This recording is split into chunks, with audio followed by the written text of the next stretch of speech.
Laura walked down the beach to where the pebbles held against the sand and created a wet border.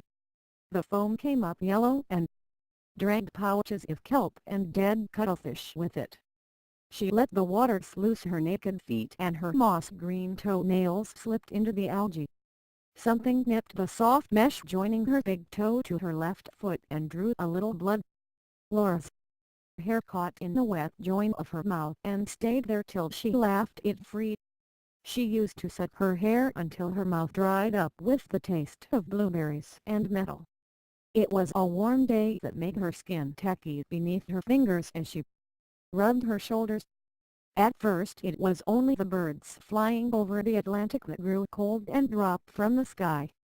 As Laura pulled her legs through the shallows she kicked up a storm of cockles and blue crabs.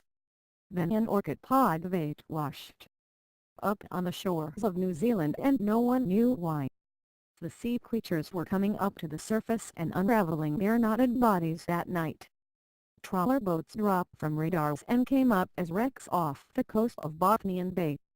Laura wore the blue and white nautical striped swimsuit with gold anchors and black swallows. She shaded her eyes and looked out over the ocean to where Jupiter's cusp met with Mars. An albatross that had spent 3 years of its life airborne wheeled overhead. In new patterns. Laura watched as the albatross tightened and collided with the fat body of water below. When Jupiter passed over the sun her shadow swallowed pockets of light and heat and air.